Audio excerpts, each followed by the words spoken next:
This conference will now be recorded.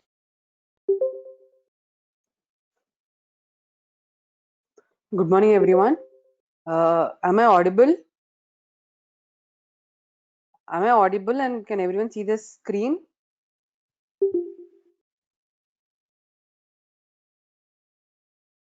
Am I audible? Someone please reply. Yes, ma'am. Can everyone see the screen? Yes, ma'am. Okay. Uh, make sure everyone sent your attendance in the chat box. In case your attendance is not sent, you'll be marked absent. Okay.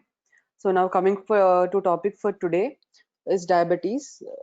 Next 1 month or 1.5 month, whatever classes are scheduled for you people, we'll be dealing with diabetes, its complications, hypoglycemia, and obesity. Okay, and this is the last topic for your endocrinology, and this one is very important both for your theory exam and for your clinical practice. Now coming to basic, today's class will be mainly on the physiology of the pancreas. What are the cells? What does it secrete? Secondly, it will be on the pathophysiology of type 1 diabetes and type 2 diabetes. Then followed by other clinical features, investigations, complications in the next classes. So coming to diabetes mellitus, it's basically the disease usually deals with something called pancreas, which is located behind the stomach. Which is located behind the stomach. It is around 6 inches long, horizontal. It has both exocrine and endocrine. It has both exocrine and endocrine functions. Exocrine function includes secretion of hormones and enzymes that help in digestion of proteins, carbohydrates, and fats. This you see is the pancreas. Okay, basically pancreas has 4 parts. One is head, neck, body, and tail. It is usually located in the groove which is formed by the duodenum. Okay, this is the pancreas. It is transferred horizontally and it can lie posterior to the stomach also. Now coming to the endocrine part. Endocrine part is carried out by islets of Langerhans. There are basically 4 types of cells: alpha, beta, delta, and theta cells. Here we will discuss about alpha, beta, and delta cells. Alpha cells secrete glucagon. Beta cells secrete insulin.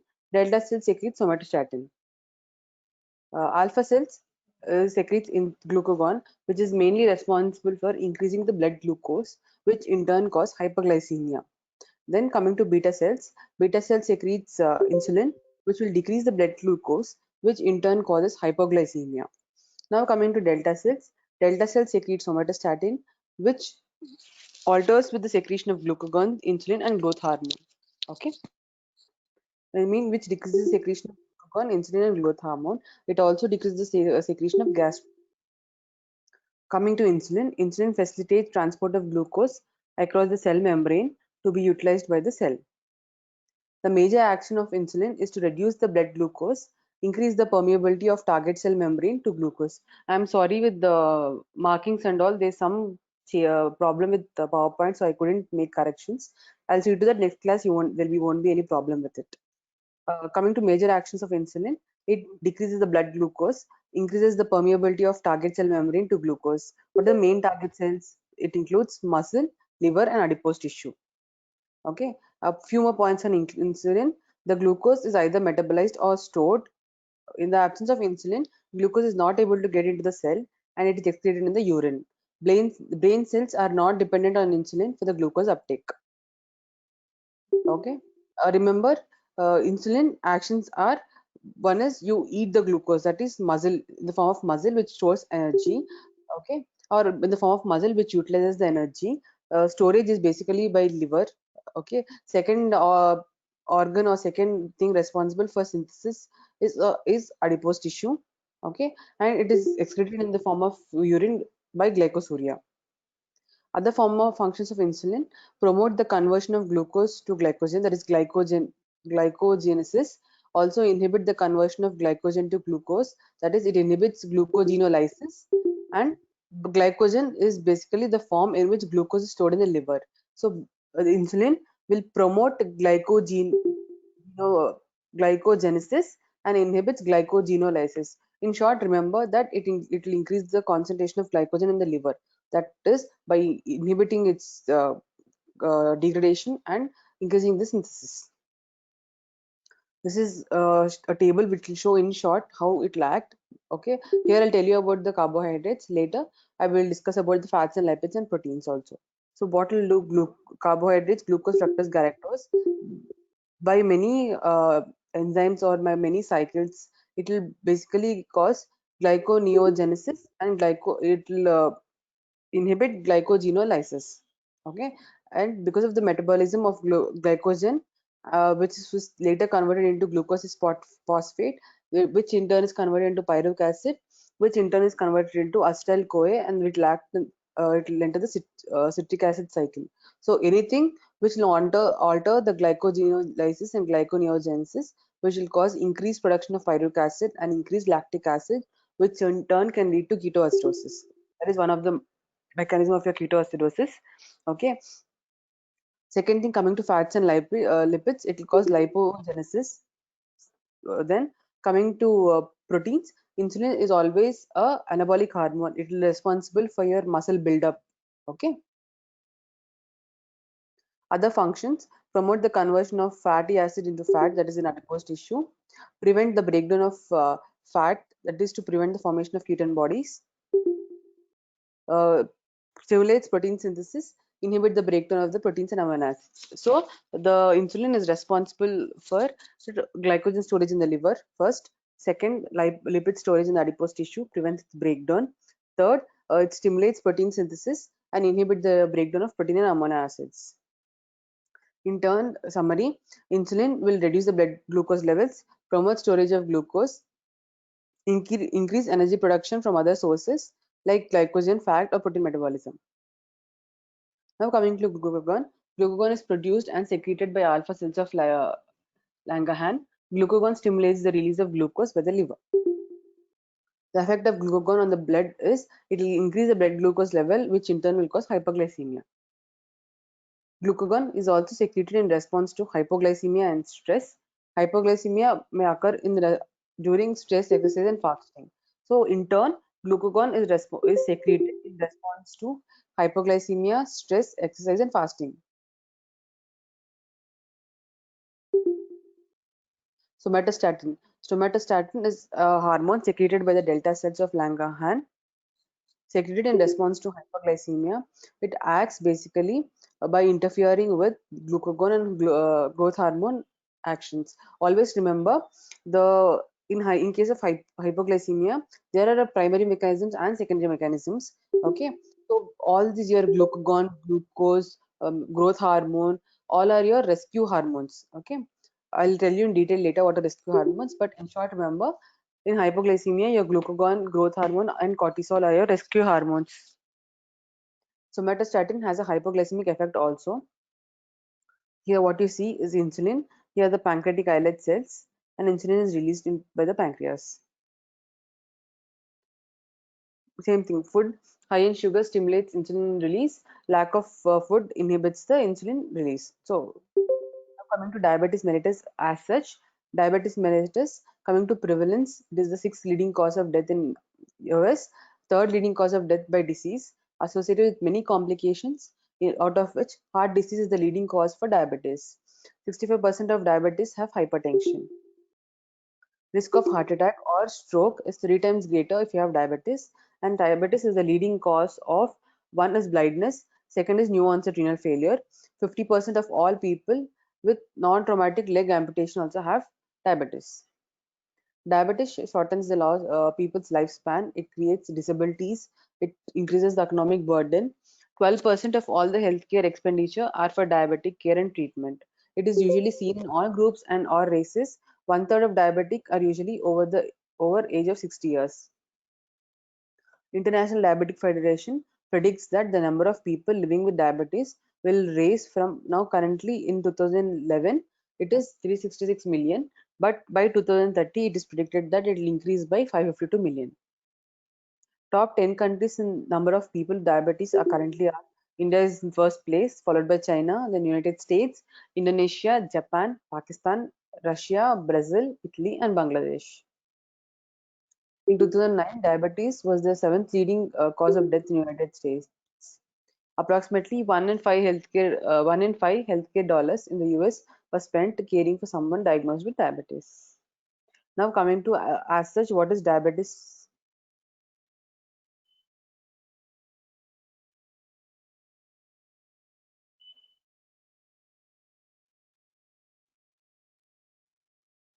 Now coming to as such, what is diabetes?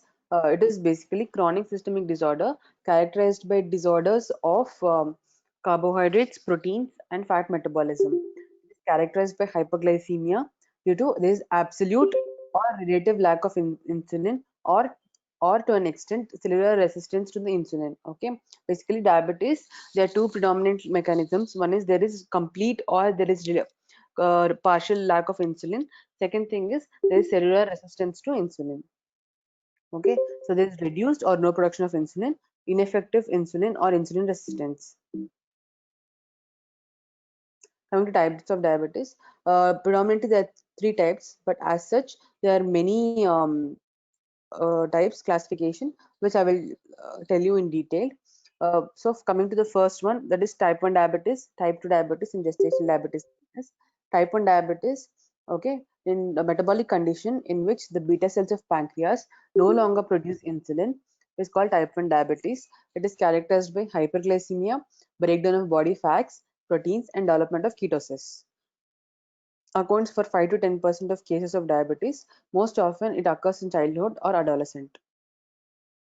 The old names of type 1 diabetes are insulin dependent diabetes mellitus or juvenile diabetes. Okay, destruction of beta cells, and it results in absolutely no production of insulin and insulin dependency. Coming to etiology of diabetes mellitus, predominantly it is autoimmune, okay, idiopathic, and it can be genetic susceptibility also. Autoimmune reaction in which the beta cells that produce insulin are destroyed. So that's why type 1 diabetes is characterized by the presence of many autoantibodies. Okay, alpha cells produce excess glucagon causing hyperglycemia. Coming to genetic and hereditary, genetic predisposition for increased susceptibility mainly by HLA linkage, environmental triggers stimulates an autoimmune response. Okay, usually viral infections like mumps, rubella, coxsackie are they might be associated with development of type 1 diabetes in the near future. Okay, viral infections attacks the islet cells of pancreas, which later cause destruction and decreased insulin production or secretion. Chemical toxins are the similar way. Okay, autoimmune islet cell antibodies. There are many antibodies like anti-GA, anti-insulin, or anti-zinc, or anti-islet cell antibodies, which I'll tell you in detail later. Process of beta cell destruction occurs slowly. Hyperglycemia occurs when 80 to 90% of the pancreas is destroyed. Often triggers stressor events are present. So often there is some event which will trigger hyperglycemia.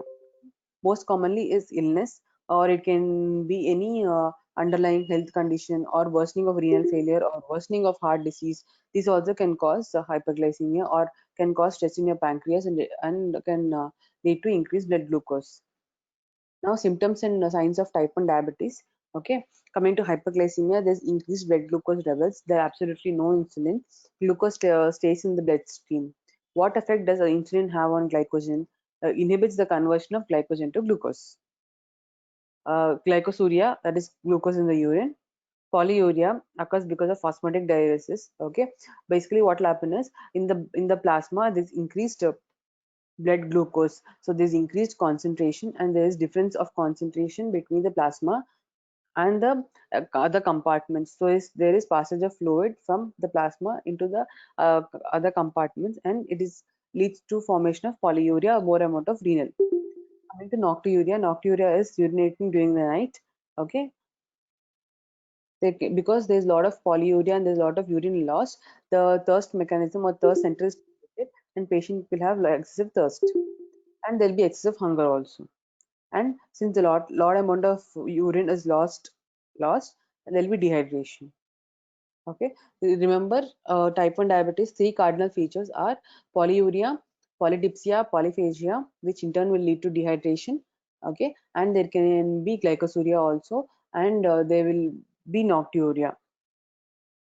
Okay, so that's one more symptom called ketonuria. Basically, it's the other sign.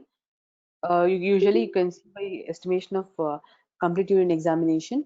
Okay, or if the patient come with ketoacidosis, that time you can diagnose this. What will happen is, since there is no insulin present in the body, there will be lipolysis. That means the lipids are broken down to free fatty acids and glycerols. Okay, there will be increased ketone in the body, which in turn will lead to metabolic acidosis. Liver cannot excrete all the ketones, so it spills into the urine and it's present as ketonuria. Okay, this is in short or a flow chart which is showing what exactly happens. Okay, so first you see there's insulin deficiency, there is decreased glucose utilization. Since the glucose utilization is decreased, glucagon is increased. What does glucagon do? It is hyperglycemic hormone. Okay, so it will cause hyperglycemia, glycosuria, osmotic diuresis, which in turn cause dehydration and electrolyte loss. Second thing is glucagon also increase hepatic glucose production, which in turn will increase hyperglycemia. Then effect of glucagon on the fat is it causes lipolysis, fatty acid mobilization, ketone formation. It causes acidosis or ketonuria. Summary of pathophysiology. Hyperglycemia leads to one, polyuria, that is hyperglycemia acts as osmotic diuretic. Glycosuria. Glycosuria is renal threshold for glucose. That means that usually the glucose is not passed in the urine. Okay, but when the plasma levels increases more than the 180 milligrams per deciliter, okay, the threshold for the kidney to filter or to prevent excretion of urine is excreted, and that's prevent excretion of glucose in the urine is excreted. That's why it presents as glycosuria. Okay, coming to polydipsia, thirst from dehydration from polyuria. Polyphagia is hunger and eats more since cell cannot utilize glucose. Weight loss is, as I have told you, insulin is an anabolic hormone. Okay? So since insulin production is reduced, there will be catabolism, and there will be breakdown of fat and protein to restore energy sources. Muscle fatigue and malaise is basically from decrease in energy. Blurred vision is by basically what will happen is due to osmotic effects, there will be swelling of the lens, and then there can present blurred vision. Always remember, type 1 diabetes will present with classical features of polyuria, polyphagia, and polydipsia. Now coming to pathophysiology, see viral inflammation of the islet cells of pancreas, beta cell produce antigen, antigen detects and destroyed by T cells, production of islet cell antibodies, autoimmune destruction of beta cells, which in turn cause hyperglycemia. Okay, this basically just to show you the comparison between pathophysiology of type 2 diabetes. Okay, one is obesity which will cause insulin resistance in the tissue. Basically, what do you mean by insulin resistance? Insulin resistance is inability of the skeletal muscle to uptake glucose and utilize it. In turn, that's why there will be plasma levels of the glucose will increase. Okay, compensatory increase of insulin production by the islets. Okay, then there'll be insulin resistance and defect in insulin receptors, which in turn will cause hyperglycemia. Now basically what will happen is hyperglycemia, it will increase osmolarity due to glucose, which will cause polyuria, polyphagia, and polydipsia, which in turn cause weight loss. Okay, because of the increased osmolarity, there is sluggish blood flow, proliferation of the microbes, and infection, and that's why diabetic patients are more prone to infection. Okay, because of hyperglycemia, there is gluconeogenesis, there is increased ketones, metabolic acid acidosis, acetone breath. Okay, and since there is gluconeogenesis, wasting of the lean body mass is present. That's why they present as fatigue and weight loss. Okay, this one slide will almost summarize this, all the clinical findings of diabetes and the pathophysiology which is responsible for underlying clinical features. Okay, once again, hyperglycemia, increased osmolarity due to glucose, which in turn cause polyuria, polyphagia, and polydipsia. Weight loss, sluggish blood flow, proliferation of microbes, and infection. Then coming to gluconeogenesis, there is wasting of lean body mass, fatigue, and weight loss. There will also be, because of gluconeogenesis, there's increased ketones, metabolic acidosis, acetone breath. Okay, chronic basically that is acute. or that is the underlying pathophysiologism. Okay, but in case when there is chronic elevation of blood glucose levels, what will happen? Okay, there are two things: one is small vessel disease, one is a large vessel disease. There is microvascular complications and macrovascular complications. Here in small vessel disease, which is microvascular complication, okay, it can present as three things: one is neuropathy, one is nephropathy, and one is retinopathy. Okay, in retinopathy there is loss of vision or blindness. In neuropathy there is end-stage renal disease, but initially it can start with acute kidney injury, underlying signs and symptoms, and etc. In neuropathy, there are many things. One is symmetrical loss of sensation, numbness and tingling in the extremities, wasting of intrinsic muscles, Charcot's joint, autonomic neuropathy, diabetic foot, and ulcer. I'll tell you in detail what is each thing, what are its clinical features, how to investigate, how do you diagnose, and how do you treat. Now coming to macrovascular complications. Macrovascular complications basically deals with your blood vessels of your brain, your heart, your peripheral vessels. Okay. So what is underlying mechanism? One is accelerated atherosclerosis, impaired immune function. Because of impaired immune function, there will be infection and delayed wound healing. Because of accelerated atherosclerosis, it can lead to hypertension, coronary artery disease, stroke, increased increased LDL. Okay. Apart from this, they can be peripheral vascular disease, okay, which in turn can lead to gangrene and auto amputation. So microvascular complications and macrovascular complications. Microvascular complications, which includes your retinopathy, your nephropathy, and neuropathy. Okay. Now coming to macrovascular complications, which includes your stroke, your coronary artery disease, your hypertension, your LV diastolic failure or systolic failure, okay, and peripheral vascular disease. With there are other things like impaired immune function can lead to infections and delay wound healing. Your gastrointestinal manifestations, which can be both diarrhea, constipation, okay, mesenteric vascular insufficiency can be there.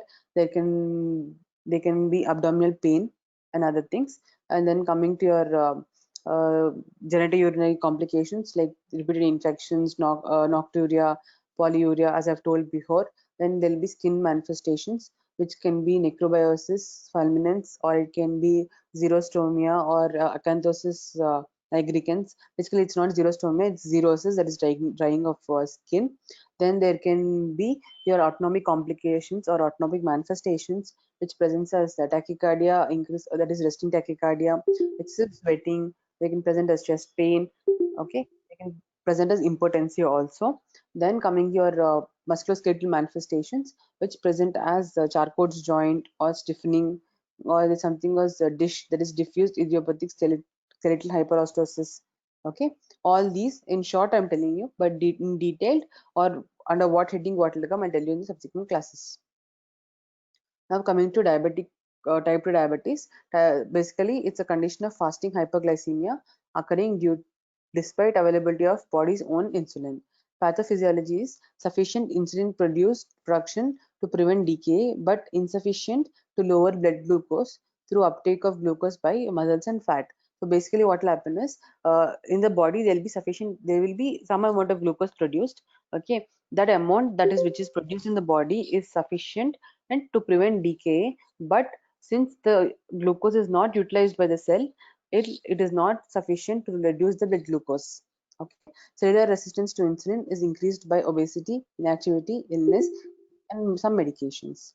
Okay, now types of type 2 diabetes, that is hereditary, adult onset, it can be stable diabetes or ketosis resistant diabetes. Okay, there's something called HHNC. Okay, and there is decreased production of insulin by islets or decreased receptor sites and insulin resistance. Okay, this in short what you see in type 2 diabetes.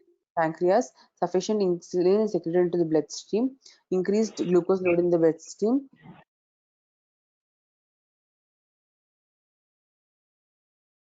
increased glucose load in the bloodstream, but muscle is unable to utilize glucose due to insulin resistance, okay, which in turn will cause type 2 diabetes. Other factors which are precipitating these are obesity, inheritance, okay, sedentary lifestyle, smoking, etc. This is all the same thing. Pancreas, insulin secreted, which led to normal pancreas, yes, Okay, it will enter the bloodstream and cause the glucose absorbed. Okay, but because of insulin resistance, glucose stays in the blood.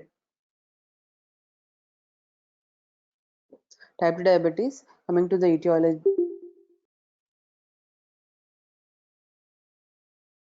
Coming to the etiology, the pancreas cannot produce enough insulin for body needs. There will be impaired secretion.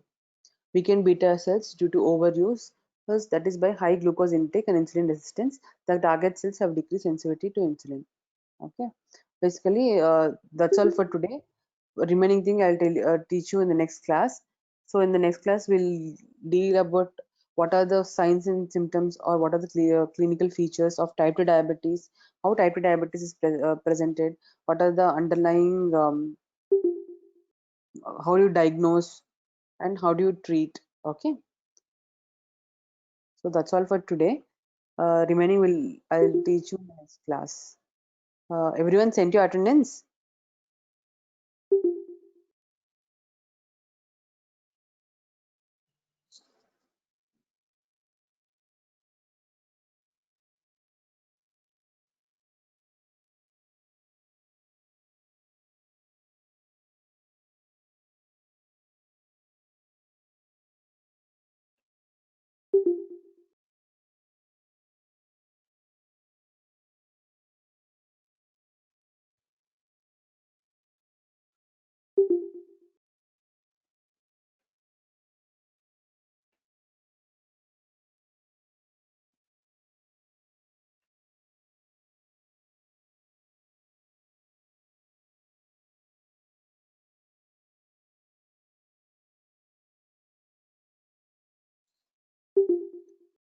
I hope everyone sent your attendance.